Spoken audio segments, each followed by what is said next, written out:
Welcome back to the U.S. Navy History Podcast. I am your host, Dale, the captain, and I am joined by Christoph, the unflappable XO. Hey, Christoph. Hey, I thought you forgot who you were for a second. I'm glad you were able to land the plane, so to speak, or pull into port. Hey, so good to see you this morning. And you've been flapped. Have I been flapped? Yeah, you just got flapped. Well, you just called me unflappable. Well, you... Well, here, right let's... Okay, I'm going to call it do-over. Like, I know that usually doesn't happen in the adult world, but... I edit, I say no do-over. No. I'm just saying like a metaphorical. We're not going to re-edit this. We're just going to say, hey, listener, pretend that didn't happen. It's like, hey, jury, disregard that. Christoph is unflappable again. I'm sure I'm going to make sure they hear it multiple Yeah, times. That's fine. I am not ashamed of me. Echo. All right. We're going to just talk about more that happened between the two biggest conflicts from 1812 to World War I. Okay. Yes. So, you ready to get underway? Absolutely, yeah. All right. So, we're going to start with the overthrow of the Kingdom of Hawaii. Oh, yes, I'm curious to see how this I know generally how it unfolds, and I'm not a fan, and I'm sure many Hawaiians are not fans. But let's dig in. Yes. Don't know if you knew, but I was born in Hawaii. So, I grew up in Hawaii. I've had history in class in Hawaii, and yes, they talk about this. Yeah, I'm sure they do, as they should. Yes. So, on July 6, 1846, U.S. Secretary of State, guy named John C. Calhoun, on behalf of President Tyler, awarded formal recognition of Hawaiian independence. As a result of this recognition, the Hawaiian Kingdom entered into treaties with the major nations of the world and established over 90 legislations and consulates in multiple seaports and cities. Wow. Now, there were threats to Hawaii's sovereignty throughout the kingdom's history. It was not until the signing of the Bayonet Constitution in 1887 that this threat had been realized. On January 17th, 1893, the last monarch of the Kingdom of Hawaii, Queen Liliuokalani, was deposed in a coup d'etat that was led by 7 non-native subjects of the Hawaiian Kingdom. 5 Americans, 1 English, and 1 German, all who were living and doing business in Hawaii and opposed to her attempt to establish a new constitution. If I understand correctly, these leaders of the coup were all sugar plantation owners or in that field, right? Yep. Okay. The coup efforts were supported by American Minister to Hawaii, John L. Stevens, and the evasion of U.S. Marines who came ashore at the request of the conspirators. You know, I want to be such a baller that I can say, hey, I need some Marines to show up to support my coup. That's a big dog. I mean, I don't agree with that. It's kind of like I'm against all graft until you cut me in. Just kidding, I'm against all graft. So the coup left the Queen imprisoned at Iolana Palace under house arrest. It briefly became the Republic of Hawaii before eventual seizure by the United States in 1898. The overthrow was led by Lauren A. Thurston, a grandson of American missionaries, who derived his support primarily from the American and European business class residing in Hawaii and other supporters of the Reform Party of the Hawaiian Kingdom. Most of the leaders of the Committee of Safety that deposed the Queen were American and European citizens who were also kingdom subjects. They included legislators, government officers, and a Supreme Court justice of the Hawaiian Kingdom. According to the Queen's book, her friend and minister J.S. Walker came and told me, quote, that he had come on a painful duty, that the opposition party had requested that I should abdicate. After consulting with her ministers, including Walker, the Queen concluded that, quote, since the troops of the United States has been landed to support the revolutionists by the order of the American minister, it would be impossible for us to make any resistance. And due to the Queen's desire, quote, to avoid any collision of armed forces and perhaps a loss of life, for her subjects and after some deliberation at the urging of advisors and friends, the Queen ordered her forces to surrender. Wow. It's rare. Like, I don't think we've come across a situation yet where the consideration for the troops was so great that they just yielded. You know what I mean? Yeah. Now, despite claims that the overthrow was bloodless, the Queen's book notes that Liliuokalani received friends who expressed their sympathy in person. Among these, Mrs. J.S. Walker, who had lost her husband by the treatment he received from the hands of the insurgents. He was one of many who from persecution had succumbed to death. Yeah. Immediate annexation was prevented by the eloquent speech given by President Grover Cleveland to Congress at the time, in which he states that, quote, the military demonstration upon the soil of Honolulu was of itself an act of war, unless made either with the consent of the government of Hawaii or for the bona fide purpose of protecting the imperiled lives and property of citizens of the United States. But there is no pretense of such consent on the part of the government of the Queen. The existing government, instead of requesting the presence of an armed force, protested against it. There is as little basis for the pretense that this force was landed for the security of American life and property. If so, they would have been stationed in the vicinity of such property, and so as to protect it, instead of at a distance, and so as to command the Hawaiian government building and palace. When these armed men were landed, the city of Honolulu was in its customary orderly and peaceful condition. Grover Cleveland gets it. Yeah. The Republic of Hawaii was, nonetheless, declared in 1894 by the same parties which had established the provisional government. Among them were Lauren A. Thurston, who was a drafter of the Bayonet Constitution, and Stanford Dole, who appointed himself president of the forcibly instated republic on July 4th, 1894. Now, do you know why they call the Bayonet Constitution bayonet? I have a feeling it has to do with the fact that it was at bayonet point. They're Pretty like, much, yeah. You need to do this differently. And they're like, I see there's a bayonet in my face. Okay. Yeah, they came up to the Queen and was like, you can either sign this, or we're going to kill a lot of people. Man, come on, America. So the Bayonet Constitution allowed the monarch to appoint cabinet members, but had stripped him of the power to dismiss them without approval from the legislator. Eligibility to vote was also altered, stipulating property value, defined in non-traditional terms as a condition of voting eligibility. One result of this was the disenfranchisement of poor native Hawaiians and other ethnic groups who had previously had the right to vote. This guaranteed a voting monopoly by the landed nobles. Asians, who comprised a large proportion of the population, were stripped of their voting rights, as many Japanese and Chinese members of the population who had previously become naturalized as subjects of the kingdom. They lost all voting rights. Many Americans and wealthy Europeans, in contrast, acquired full voting rights at this time, without the need for Hawaiian citizenship. Interesting. Yeah, that's BS. I know that when America was founded, that voting rights were similarly restricted. Like, you had to be male, you had to be free, you had to be a citizen, and you had to own land to vote. Mm-hmm. And then it slowly, those preconditions started going away. So I'm wondering what it was like in the continental United States at the time as far as what the laws were regarding voting.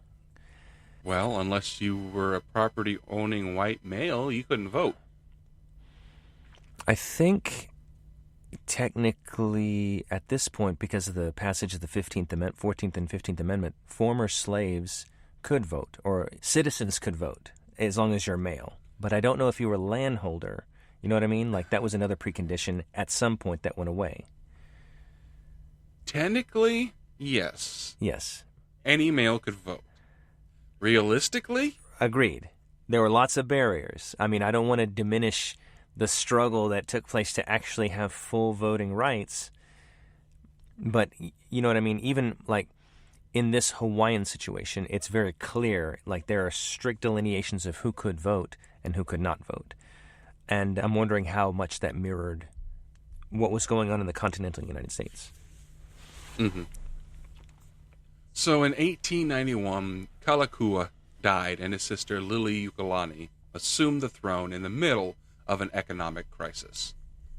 The McKinley Act had crippled the Hawaiian sugar industry by reducing duties on imports from other countries, eliminating the previous Hawaiian advantage due to the Reciprocity Act Treaty of 1875. So many Hawaiian businesses and citizens felt pressure from the loss of revenue.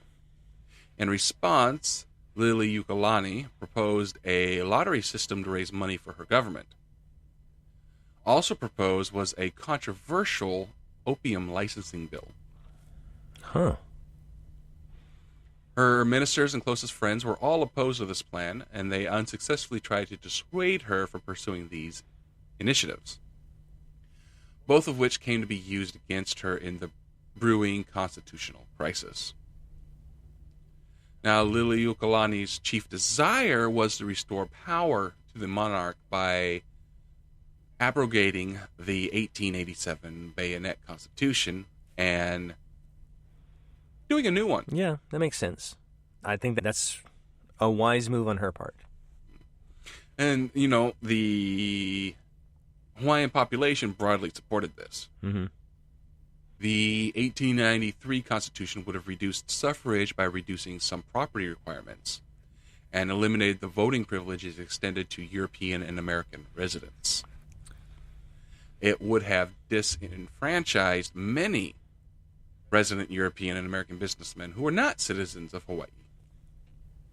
That seems... The Queen... Makes sense. I mean, I'm generally of the opinion that the citizenry of the country should be the only ones with a vote, although I have seen situations where at the local level there would be exceptions. Like if you have a community of expats from a certain country and they make up a majority of that community, they should have a say in that community.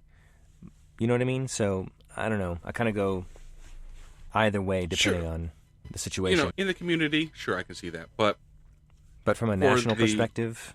Yeah, they shouldn't have a say in the matter because they're not citizens. Like, only the citizens should. Right, exactly. And if you can buy in, like you mentioned, many people from Asia, Japan, and China specifically came there, became citizens so that they could vote, and then that was taken away with this Bayonet Constitution. So, yeah, we agree. Yeah, nice. It happens every so often. It's great. So the Queen toured several of the islands on horseback, talking to people about her ideas and receiving overwhelming support, including a lengthy petition to support a new constitution. However, when the Queen informed her cabinet of her plans, they withheld their support due to an understanding of what her opponents' likely response to these plans would be. Violence. Yeah, I mean, they did call that one. So, besides the threatened loss of financial and political gain for European and American residents of Hawaii, business interests within the kingdom were concerned about the removal of foreign tariffs in the American sugar trade due to the McKinley Act. Annexation of the United States would provide Hawaii with the same sugar bounties as domestic producers, which would be a welcome side effect of ending the monarchy. One of the Queen's opponents, who had been set on the goal of annexation to the United States for years before the coup, was Lauren Thurston, who led a small but powerful group. So, the event leading to the overthrow of the Kingdom of Hawaii on January 17th of 1893 was a attempt by the Queen to do the new constitution that would have strengthened the power of the monarch relative to the legislator. So the stated goals of the conspirators, who were all non-native Hawaiian kingdom subjects, were to depose the Queen, overthrow the monarchy, and to seek Hawaii's annexation to the United States. You know how they talk about when you're making a goal, aim high? They did. These folks did. I cannot imagine anything higher than that except for, like, total ownership of the island in a corporate libertarian standpoint. But yeah, this is about as high as you could aim for. Yeah, let's take the country. On January 16th, the Marshal of the Kingdom, a guy named Charles B. Wilson, was tipped off by detectives to the imminent planned coup. Wilson requested warrants to arrest the 13-member council of the Committee of Safety and put the kingdom under martial law. Martial law? Nice. Yeah, the marshal under martial law. That's right. That's what he does. So because the members had strong political ties with the United States government, their requests were repeatedly denied by the Attorney General, a guy named Arthur P. Peterson, and the Queen's cabinet, fearing if they were approved, the arrests would escalate the situation. After a failed negotiation with Thurston, Wilson began to collect his men for the confrontation. Wilson and the captain of the Royal Household Guard, a guy named Samuel Nowlin, had rallied a force who were kept at hand to protect the Queen. So the overthrow ignited when a policeman was shot and wounded while trying to stop a wagon carrying weapons to the Honolulu Rifles. They were the Honolulu Rifle Company, a paramilitary force loyal to the Reform Party. Council of Safety? That's a crazy misnomer. Yeah. And they were led by Lauren Thurston. The Committee of Safety feared the shooting would bring government forces to rout the conspirators and to stop the coup before it could begin. So they initiated the overthrow by organizing the Honolulu Rifles, made of about 1,500 armed white men, under their leadership, intending to depose the Queen. Wow. That's a lot of guys. The rifle garrisoned Ali'iolani Hale across the street from Iolani Palace and waited for the Queen's response. And as these events were unfolding, the Committee of Safety expressed concern for the safety and property of American residents in Honolulu. The minister from the United States, a guy named John L. Stevens, advised that these supported threats to non-combatant American lives and property by the Committee of Safety, obliged their request and summoned a company of uniformed U.S. Marines from the USS Boston and 2 companies of U.S. sailors to land on the kingdom and take up positions at the U.S. legation, consulate, and Aaron Hall on the afternoon of January 16, 1893.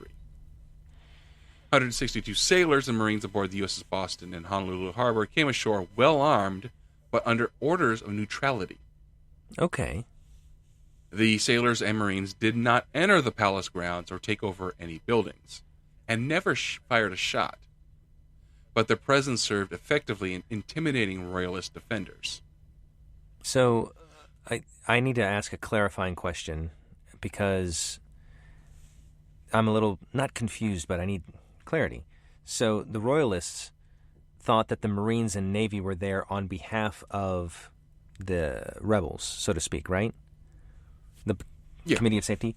The Committee of Safety, were they aware of the neutrality aspect of the Navy? Or, like, what does it...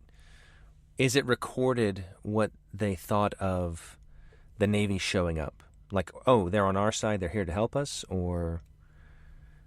I'm sure they were aware of the orders.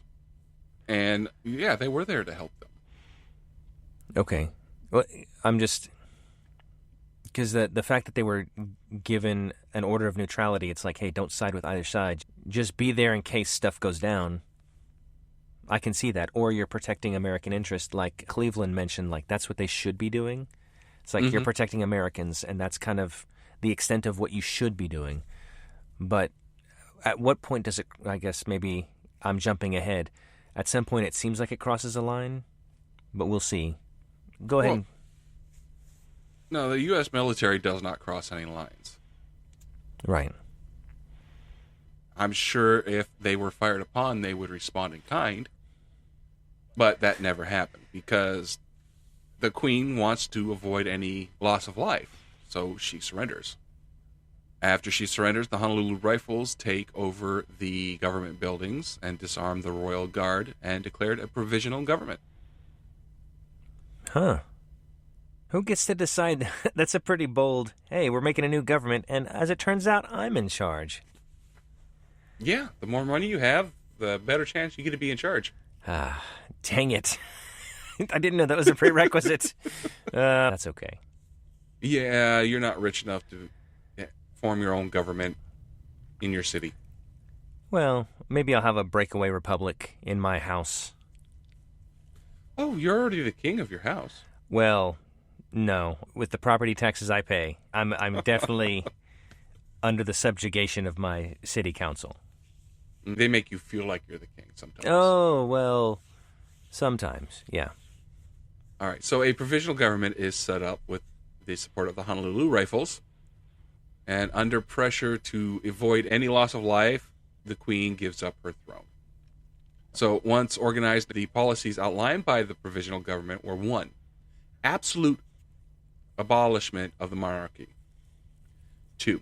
Establishment of the provisional government until annexation to the United States. 3. The declaration of an executive council of 4 members, retaining all government officials in their posts except for the Queen, her cabinet, and her marshal. And 5, laws not inconsistent with the new order of things were to continue. So the Queen made a statement when yielding authority on January 17th, protesting the overthrow. I, Lili Ukulani, by the grace of God and under the Constitution of the Hawaiian Kingdom, Queen, do hereby solemnly protest against any and all acts done against myself and the constitutional government of the Hawaiian Kingdom by certain persons claiming to have established a provisional government of and for this kingdom. That I yield to the superior force of the United States of America, whose minister, His Excellency John L. Stevens, has caused the United States troops to be landed at Honolulu and declared that he would support the provisional government. To avoid any collision of armed forces and perhaps the loss of life, I do this under protest and impelled by said force yield my authority until such time as the U.S. government shall, upon facts being presented to it, undo the action of its representatives and reinstate me in the authority which I claim as the constitutional sovereign of the Hawaiian Islands. Still waiting. Yeah. So, President Cleveland calls for an investigation into the overthrow. This investigation was conducted by former Congressman James Henderson Blount.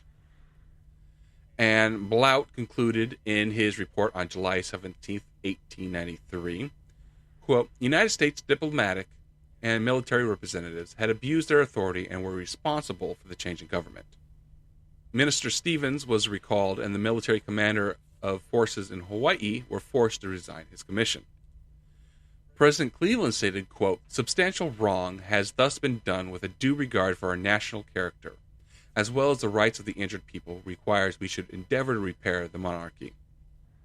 Cleveland further stated in his 1893 State of the Union address that, quote, upon the facts developed, it seems to me that the only honorable cause for our government to pursue was to undo the wrong that had been done to those representing us, and restore, as far as practical, the status existing at the time of our forcible intervention. This matter was referred by Cleveland to Congress on December 18th, after the Queen refused to accept amnesty for the traitors as a condition of reinstatement. Hawaii President Stanford Dole, yes, of Dole Banana, I got you, was presented a demand for reinstatement by Minister Wills, who had not realized Cleveland had already sent the matter to Congress. Dole flatly refused Cleveland's demands to reinstate the Queen. The Senate Foreign Relations Committee, chaired by Senator John Taylor Morgan, continued investigation into the matter based on both on Blout's earlier report, affidavits from Hawaii, and testimony provided to the U.S. Senate in Washington, D.C. The Morgan report contradicted the Blout report and found Minister Stevens and the U.S. military troops not guilty of involvement in the overthrow. Cleveland became stalled with his earlier efforts to restore the Queen and adopted a position of resignation of the so-called Provisional Government and the Republic of Hawaii, which formed. Go ahead. The Native Hawaiian Study Commission of the United States Congress, in its 1893 final report, found no historical, legal, or moral obligation for the U.S. government to provide reparations, assistance, or group rights to Native Hawaiians. I guess history at this point in America is like, yeah, we don't give voting rights out. That's not what we do. Sorry. Now, in 1993, on the 100th anniversary of the overthrow of the Kingdom of Hawaii, Congress passed a resolution which President Clinton signed into law, offering an apology to Native Hawaiians on behalf of the United States for its involvement in the overthrow of the Kingdom of Hawaii. This law is known as the Apology Resolution. Okay, I guess that would be a good first step. And they do say better late than never. So they got that going for it. But that's the only step that's ever happened. Right. 93 was a while ago. It was, 31 years ago? The next step would be like, okay, to make this right, you know what? I bet the flag companies are against the reinstatement of the monarchy of Hawaii because a 49-star flag just doesn't work. I guess 7x7 would be okay, but, you know, I blame Big Flag. Oh, okay. I'll make sure they have your contact information. You know what? Do. I'm unflappable. As previously mentioned by you in this very episode. So, every government with a diplomatic presence in Hawaii recognized the provisional government within 48 hours of the overthrow via their consulates, which included the United States. So, countries recognizing the new provisional government included Chile, Austria-Hungary, Mexico, Russia, the Netherlands, Imperial Germany, Sweden, Spain, Imperial Japan, Italy, Portugal, the United Kingdom, Denmark, Belgium, China, Peru, and France.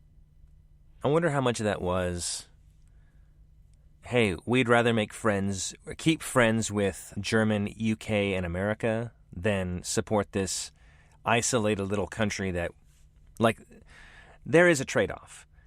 And if you go to bat for Hawaii, you're probably not going to gain a whole lot and lose quite a bit. Well, a lot of these countries were already had colonial holdings anyway, so they're like, oh, this is just colonial holding for them. I get, yeah, when you mention Imperial Japan and Imperial Germany, not to mention the possessions of France, like I think we just spoke in the last episode about Western Sahara being a French outpost. It was, common of the time. Makes sense. Yes. So when the Republic of Hawaii was declared on July 4th in 1894, immediate de facto recognition was given by every nation with diplomatic relations with Hawaii, except for Britain. Really? Yeah, they waited until November. I guess that July 4th, they were still burned by that other July 4th proclamation. I can understand. Maybe. Yeah, maybe. So, Dole, of Dole Banana, was president of both governments in Hawaii. As a republic, it was the intention of the government to campaign for annexation with the United States of America. The rationale behind annexation included a strong economic component. Of course it comes down to money. Yeah. Hawaiian goods and services exported to the mainland would not be subject to American tariffs and would benefit from domestic bounties. Oh, yeah. This was really important to the Hawaiian economy after the McKinley Act reduced the effectiveness of the Treaty of 1875, which, as stated earlier, raising tariffs on all foreign sugar. Yeah, it promoted local sugar buying by American sugar growers, I assume, like in Texas and Louisiana. But if Hawaii's in the mix, well then, hey, they get the piece of the pie too. And so January 6th to 9th, a uprising began with an attempted coup to restore the monarchy. Oh. These included battles between royalists and republics. And later, after a weapons cache was found on the palace grounds after the attempted rebellion, the queen was placed under arrest, tried by a military tribunal of the Republic of Hawaii, convicted of treason, and imprisoned in her own home. That's not how I thought it was going to... Yeah, when you get convicted of treason, traditionally, it's a much stiffer penalty than house arrest. Well, she was also the queen. Former queen. This is a republic now, sir. Oh, she'll always be queen. That's right. In 1897, William McKinley succeeded Cleveland as president. A year later, he signed the New Lands Resolution, which provided for the annexation of Hawaii on July 7, 1898. Yeah, the formal ceremony marking the annexation was held at Iolani Palace on August 12, 1898. Almost no native Hawaiians attended. Yeah. And those few who were on the streets were royalist Ilama blossoms in their hats or hair.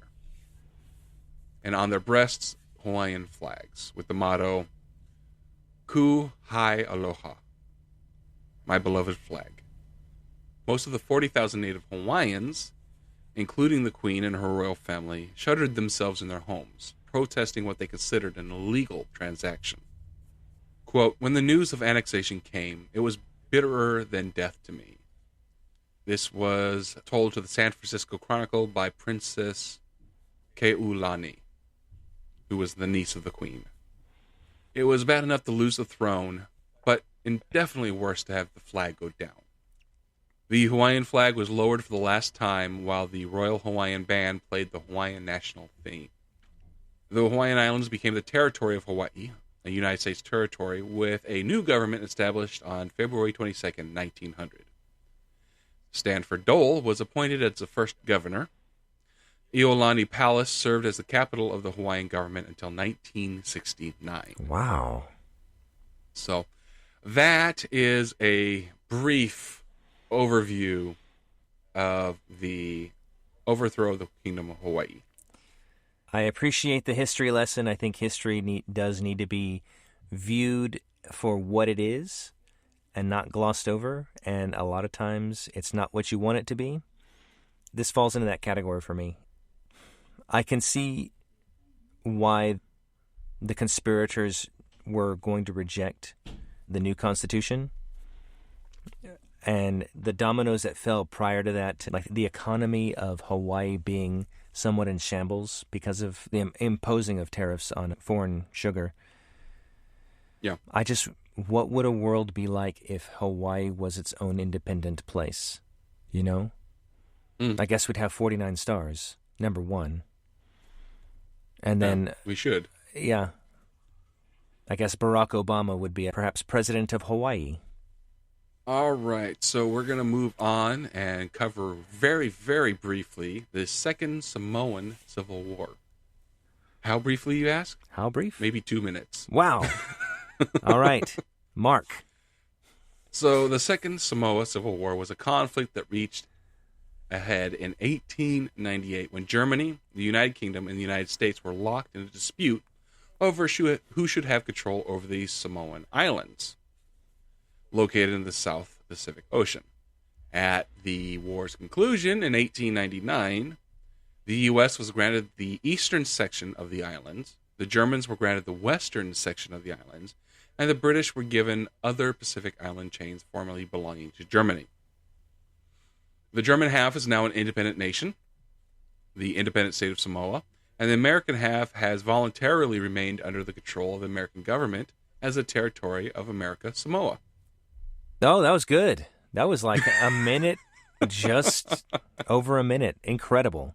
Maybe less. Yeah, I should have been watching the clock. Sorry. Yeah, U.S. territory. That's the sweet spot right there, because you don't get taxed, but you do get the benefits. So I could see why, and then the protection of the greatest navy that ever sailed the seas. So that's pretty good. Mm-hmm.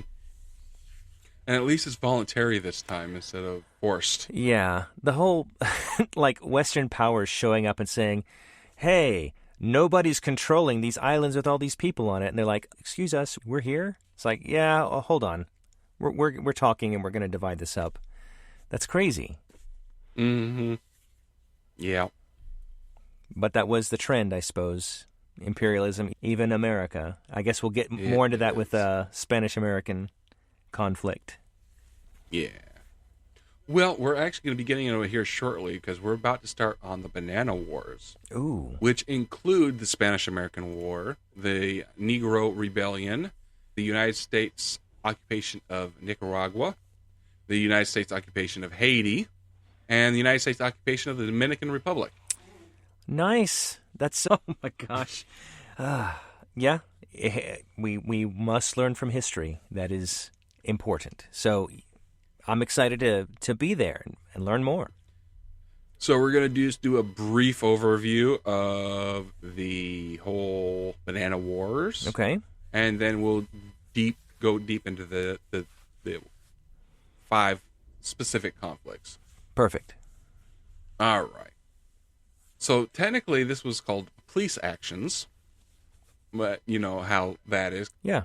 Last 24 years with the war on terrorism is not an actual war, it's a police action. Oh, really? Like, I thought the conflict in Afghanistan was technically a war, but I guess it wasn't against the state of Afghanistan, so it's kind of hard to declare war. Right. It was against the terrorist entities. Right. So, well, again, Vietnam was also a police action. Right. It wasn't an actual war. Yeah, I know. But that was against the country. Yes. Or at least the bad half. The north half. Right. All right. So reasons for these conflicts were varied, but mostly money in nature, economic. Oh, yeah. These conflicts were called Banana Wars. It's a term that arose from the connections between these interventions and the preservation of American commercial interests in the region.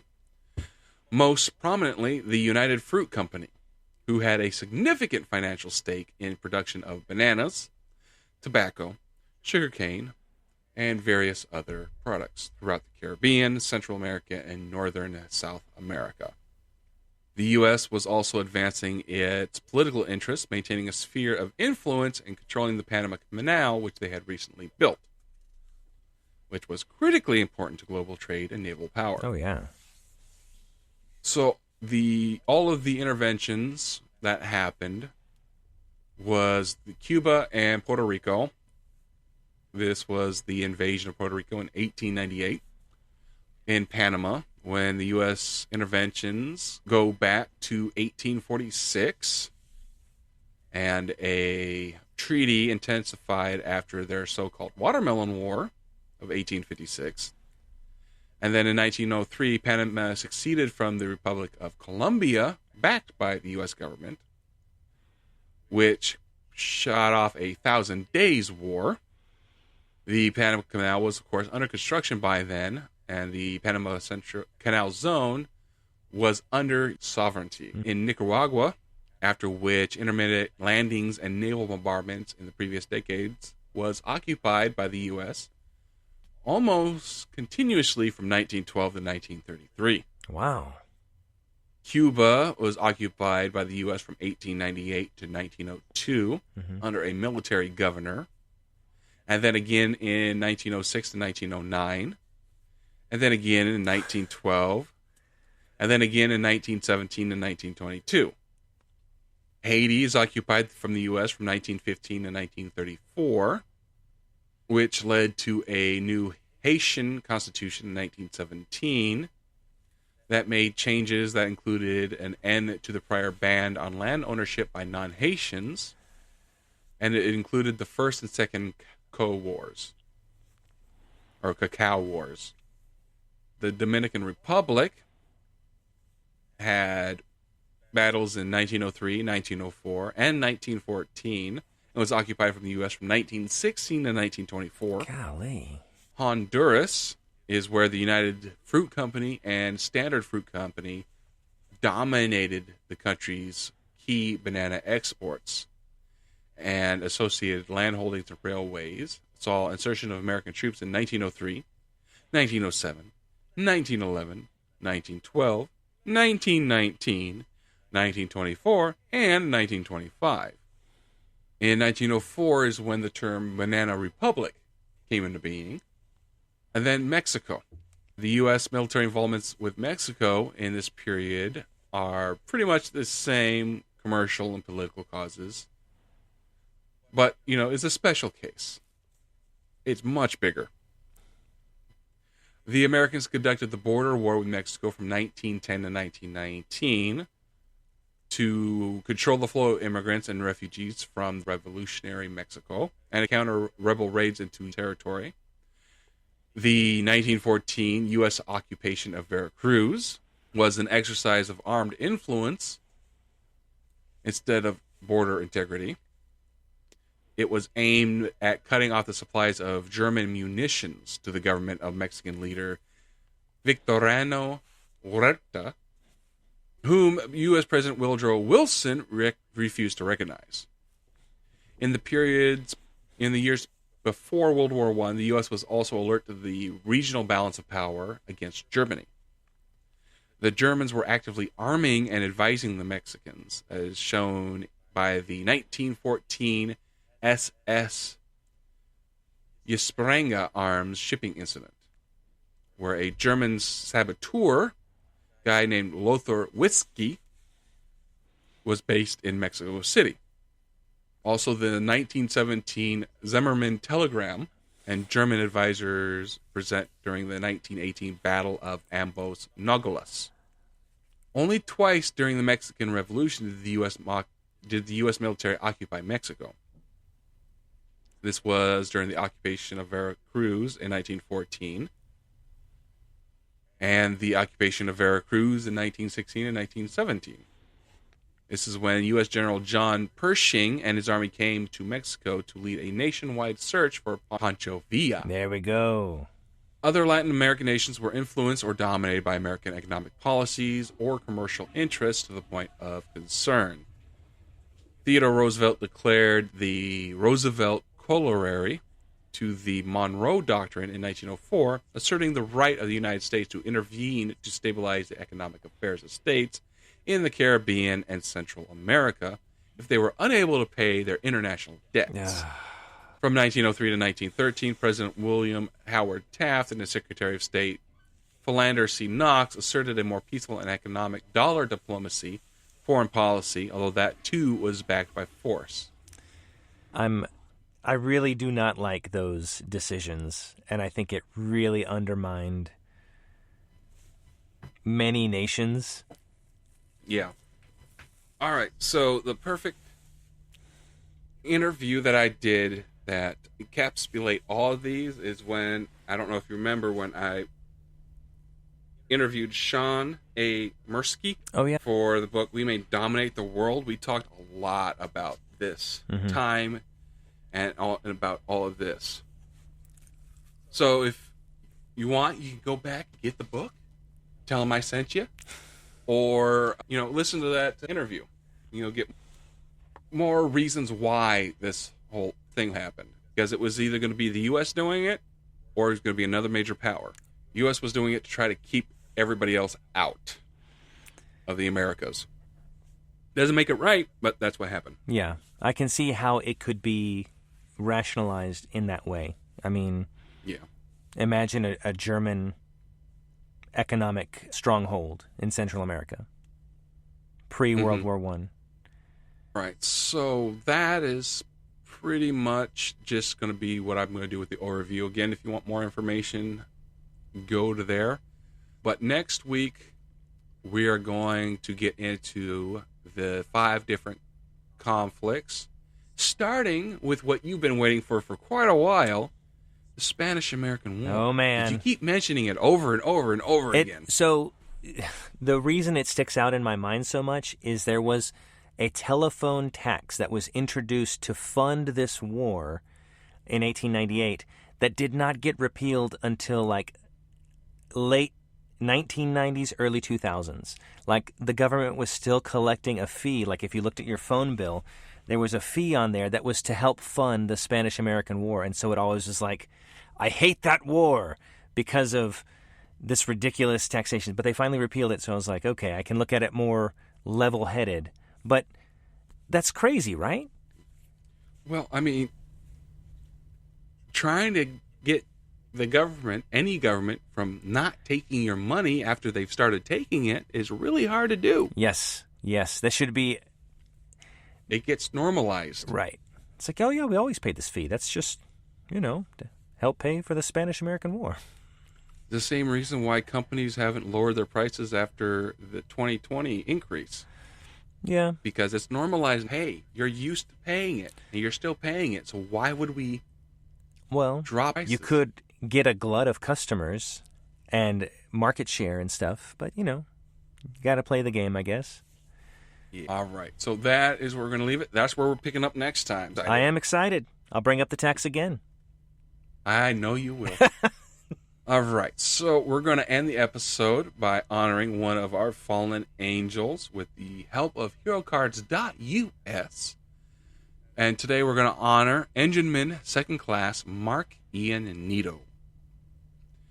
His hometown was Fond du Lac, Wisconsin. Served on the USS Cole, DDG-67. He received a Purple Heart, and his date of sacrifice was October 12th, 2000. Killed in action in Aden, Yemen. He was 24. Mark Nito was born on July 25th, 1976 in Champaign, Illinois, and moved with his family to Fond du Lac, Wisconsin, where he attended Goodrich High School.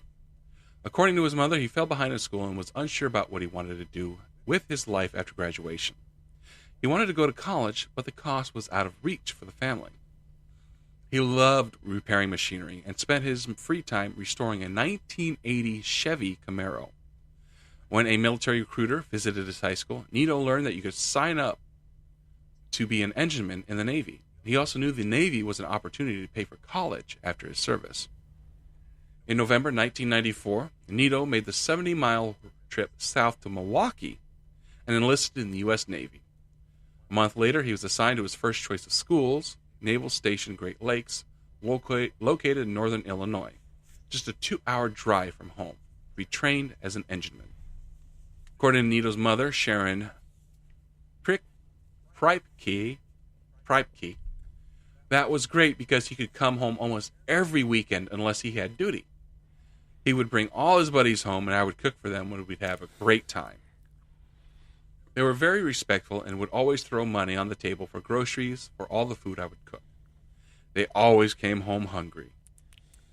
After completing basic training, Nito stayed at Great Lakes for his training at Surface Warfare Enlisted School, completing the program on July 5th, 1995.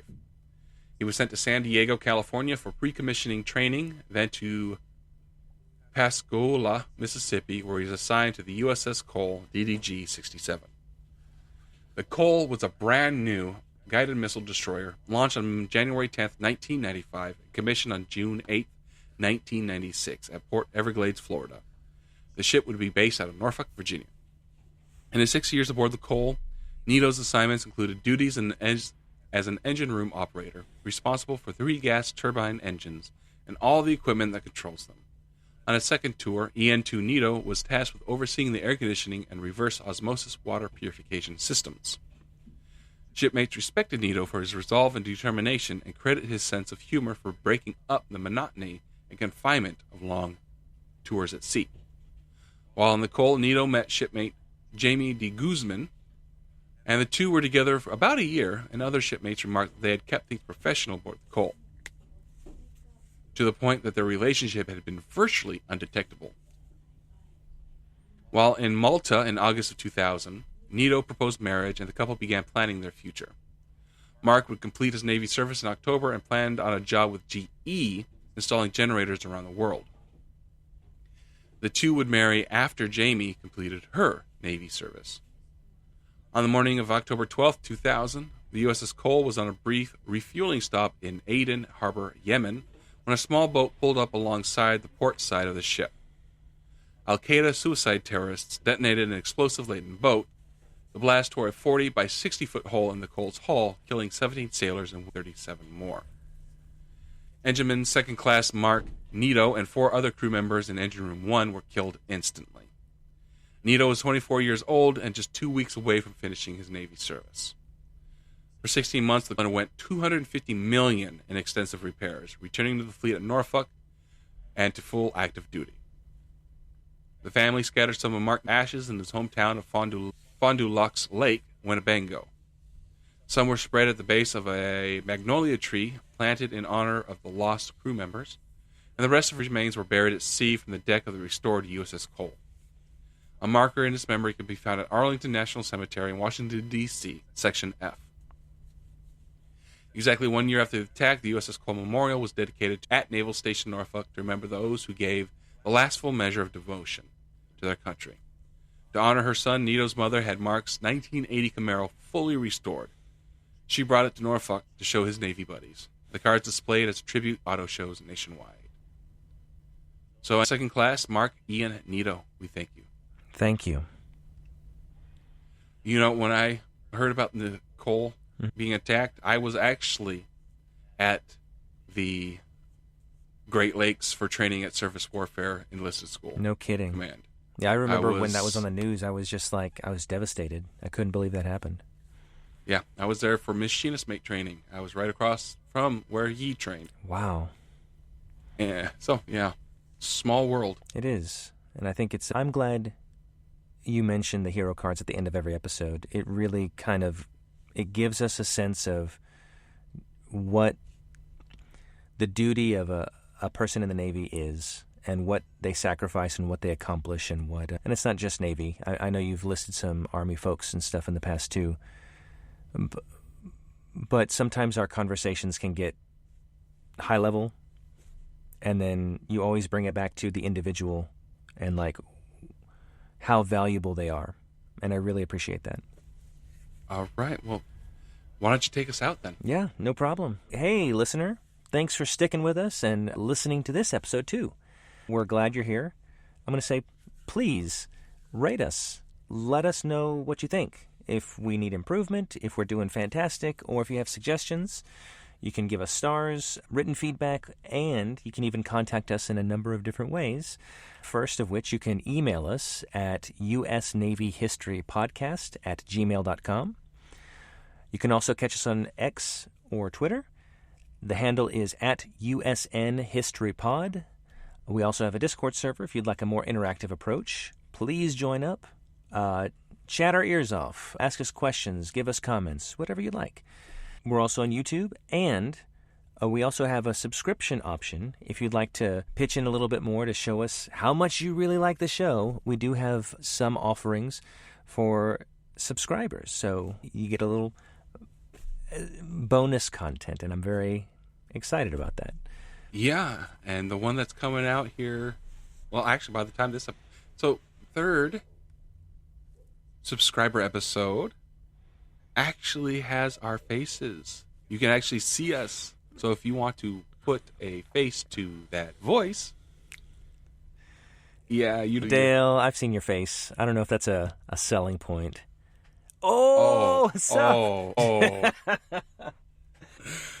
All right, we're going to wish you guys fair winds and following seas. It's time to go flog this guy. Bye. Bye.